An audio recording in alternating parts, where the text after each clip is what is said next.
네, 여러분 안녕하십니까? 이민멘토의 주식 레벨업 시간 시작해 보도록 하겠습니다. 오늘 2025년 2월 20일이고요. 시장은 계속해서 좀 올라감직했는데 오늘 하루는 좀 쉬어주고 아마도 내일 금요일장이라서 내일까지 좀 조정을 받는 시장이지 않을까라고 예상을 해보고 뭐 시장 리뷰보다는 오늘은 일단은 요거 한중 교류 일단 한알령 해제 뉴스에 대해서 뭐 엔터 가죠, 카지노 가죠, 여행주 가죠, 게임주까지 가죠, 미디어주 가죠, 막 이렇게 운영이 되고 있는데 그거에 대해서 이제 타임라인이 굉장히 좋은 자료가 나왔더라고요. 신한투자증권에서 제가 가져온 거고 보시면은 가장 이렇게 종목명이 언급된 건 바로 이겁니다. 디어유, 그다음에 여기 밑에도 디어유. TM이라는 건 뭐냐면 텐센트 뮤직이에요. 중국의 가장 큰 음원을 가지고 있는 그런 회사라고 보시면 되죠.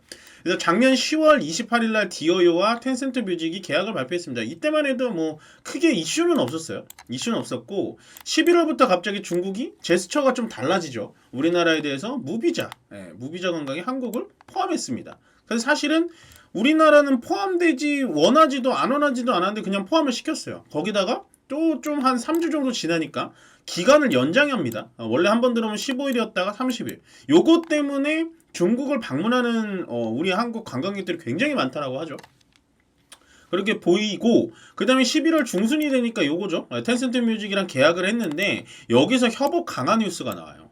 디어유라는 종목을 정확하게 모르시는 분들이 많을 텐데 요거는 우리가 쉽게 얘기하면 카카오톡 같은 메신저를 만드는 업체인데 그 메신저에 들어가면 가입해가지고 유료 가입해서 들어가면 실질적으로 뭐 SM에 소속되어 있는 아티스트라든지 뭐 아니면 하이브에 소속되어 있는 아티스트들하고 직접적으로 이렇게 뭐 매 시간마다 할 수는 없겠지만 직접적으로 이렇게 메신저를 하는 그런 플랫폼을 만들어주는데요. 그래서 디어유가 엄청 많이 올랐죠. 오늘도 많이 올라가고 있고. 그래서 디어유가 일단은 중국의 포문을 열었다 보시면 되고 가장 중요한 건 요날이었습니다. 2월 7일. 이때가 우원식 국회의장이 현재 그 하얼빈 아시안 동계게임에 방문을 했는데 거기서 시진핑을 만납니다. 시진핑을 만났고 제가 요거는 마켓나우 일부 시간에도 많이 얘기를 했던 것 같은데 그때 한알령 해제가 논의가 돼요. 그래서 우리나라의 10월 달에 이제 오펙 회의가 있거든요. 그때 시진핑을 초대를 합니다. 그거에 대해서 굉장히 오겠다라는 제스처를 취하기 있기 때문에 제가 봤을 때 한알령 해제가 굉장히 유력해 보이는 건 맞는 것 같아요. 이번에는 중국이 좀 우리를 이렇게 배신하지 않을 것 같습니다. 이유는 뭐 뻔하죠. 첫 번째는 일단은 트럼프 대통령이 중국에 대해서 굉장히 강하게 드라이브를 걸기 때문에 중국의 최우방국인 우리나라를 안고 갈 수밖에 없어요. 그래서 이번 한알령은 좀 우리가 눈여겨봐도 된다. 조금 좋게 봐도 된다라고 생각을 하시면 됩니다. 그래서 오늘 뭐 가는 종목들 뭐 뻔하죠. 테마로 보시면 우리나라 시장 바로 볼게요. 엔터사, 엔터사들 중에서도 항상 잘 보셔야 된다. 왜냐면 이것도 이제 많이 올라가는 애들이 있고 여기 보시면 막 상한가 가고 키이스트 상한가, 콘텐츠 리뷰가 20%, YG 12%, SM 10%, SMC 10%, 디어유 여기 있죠. 디어유 8% 이렇게 가는데 밑에 보시면 안 가는 애들이 있어요. 이런 식으로. 하이브 안 가죠. 못 가죠. 왜냐면 중국이랑 하이브는 많이 연계가 없어요. 많이 연계 없고 JYP 엔터 많이 올라갔었는데 또 많이 못 올라가죠. 힘이 많이 줄었죠. 이런 식으로 중국의 어떤 아이돌들이 좀 인기가 많은지를 보셔야 돼요. 저는 뭐 SM의 그 카리나가 소속돼 있는 여자 그룹 제가 또 이름이 갑자기 생각 안 나는데 그 그룹이 중국에 인기 굉장히 많고 그 다음에 여자 아이들 이 큐브 엔터 여자아이들이 인기가 되게 많은데 물론 오늘 전체적으로 지금 SM이나 큐브엔터나 이렇게 음봉으로 윗꼬리 맞고 떨어지고 있긴 해요. 떨어지고 있긴 한데 SM을 보더라도요. 일단 추세 자체가 이런 식으로 이렇게 올라가고 있습니다. 이런 식으로. 그리고 큐브엔터는 조금 아니죠. 큐브엔터는 약간은 제가 봤을 땐 이런 식으로 이제 박스권에 좀 갇혀 있는 그런 흐름이긴 한데 그래도 나쁘진 않고. 그러다 보니까 엔터가 가니까 뭐가 가나요? 영상 콘텐츠 쪽이 갑니다. 오히려 오늘은 이쪽이 더 강하다라고 보여질 수 있어요. 영상 콘텐츠 쪽에 뭐 키스 영상 콘텐츠 만들고요. 그 다음에 제가 봤을 때는 스튜디오 드래곤이 가장 세게 올라가고 있다. 물론 윗꼬리는 있습니다. 그 다음 보시면 이제 면세점. 왜냐면 중국의 면세, 그러니까 중국이 우리나라에 또 교류가 되기 시작하면 확실히 면세점 쪽에는 활기가 돌 겁니다. 중국의 이 구매력은 무시를 할 수가 없기 때문에 그렇긴 한데 보시면은 이제 호텔신라 같은 종목을 이제 대장주라고 볼 수가 있겠죠. 근데 사실은 아직까지는 이게 지금 반등이 들어왔는지 안 들어왔는지 좀 체크를 해봐야 되는 수준이에요. 기술적으로 봤을 때. 왜냐면 한알령 해제가 확실히 된 것도 아니잖아요. 그냥 뉴스로 올라간 거기 때문에 호텔신라는 일단은 실적도 많이 안 좋아졌고 거기서 아무리 중국인이 들어온다고 해도 실질적으로 면세점 수익이 많이 날 수 있을 건가라는 거에 대해선 조금 여러분들이 의구심을 가져보셔야 돼요. 그러니까 이게 어떤 식으로 보셔야 되냐면 엔터 쪽은 중국인이랑 한알령 해제가 풀리면 확실히 효과가 있습니다. 왜냐? 오프라인 음반이라고 하거든요. 온라인 음반이 아니라 중국인들이 우리나라 앨범을 사는 그러니까 가수 앨범을 사는 구매량이 엄청나요. 그래서 지금 하이브, SM, YG, JYP가 실적이 조금 쭈그라든 게 중국에서 많이 못 사주니까. 예, 중국의 이 모멘텀이 굉장히 크고요. 거기다가 이제 영상 콘텐츠 쪽, 뭐 저기 스튜디오 드래곤이 만드는 드라마라든지 이런 게 중국 OTT에 지금 들어가 있지는 않습니다. 그렇게 되면 한알령이 만약에 해제가 된다. 그러면 IP를 가장 많이 보유하고 있는 스튜디오 드래곤 드라마 재밌잖아요. 스튜디오 드래곤의 이 K-드라마가 중국으로 넘어간다. 그러면 이거는 또 어느 정도 모멘텀이 될 수 있을 것 같습니다. 그래서 실질적으로 오늘 음원, 음반, 엔터, 영상 콘텐츠 쪽 가고 면세점이 같이 따라가고 있긴 한데 저는 면세점이 제일 약할 거라고 보여져요. 가장 약할 거다. 보시면 되고 그 다음에 오늘 카지노 쪽이 좀 가고 있거든요. 사실은 카지노 GKL이라든지 이쪽이 좀 올라가다 윗꼬리 또 맞고 있고 뭐 상관은 또 저는 없어 보이는데 예, 강원랜드도 아침에 좀 가다가 말았어요. 얘는 이제 내국 카지노인데도 좀 올라가긴 합니다. 저는 오히려 면세점 쪽을 보느니 카지노 쪽을 보는 게 낫다. 근데 강원랜드는 안 보는 게 낫습니다. 왜냐면 뭐 중국인이 와서 할 수 있는 게 아니니까. 롯데관광개발 요런 쪽에 보는 게 훨씬 더 낫습니다. 요런 쪽이 훨씬 더 나은 부분이다 생각을 해주시면 될 것 같아요. 그래서 크게 오늘은 무조건 한알령입니다. 테마가 한알령인데 저는 이 테마가 조금 더 갔으면 좋겠어요.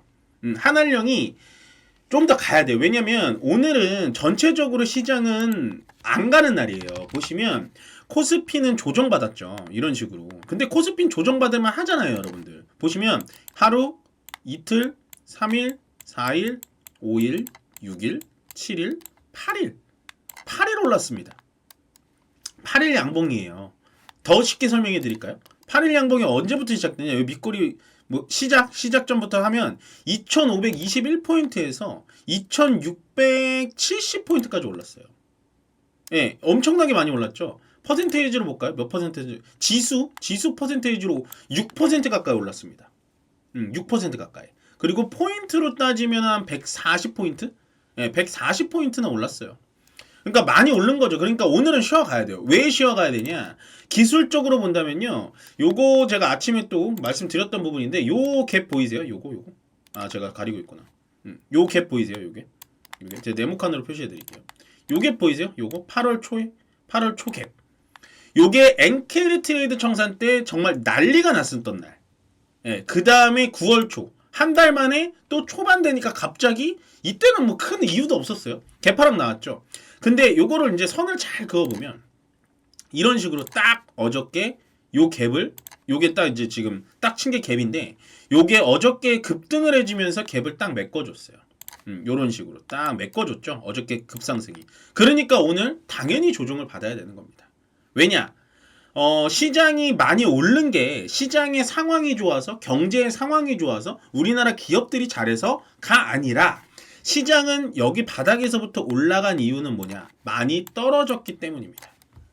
그러니까 올라가는 거예요. 시장은 언제나 회귀 본능이 있기 때문에 2650포인트에서 시작은 했어야 되는 시장이 맞다고요. 왜냐면 이때 엔케르 트레이드 우리만 당했나요? 전 세계적으로 다 당했는데 우리나라만 이렇게 많이 떨어져서 회복을 못했고 9월 초에도 마찬가지예요. 전 세계 다 떨어졌는데 우리나라만 회복을 전혀 못하고 계속해서 밑으로 밀려 내려갔단 말이에요. 거기다가 12월 초반에는 또 계엄령 사태까지 맞았고 근데 그거를 다 이제 극복을 하고 계엄령 기준으로 따지면 한 2달간 극복을 하고 다시 올라가는 와중에 오늘은 갭을 메꾼 딱 이 자리에서 조정을 받아주는 겁니다.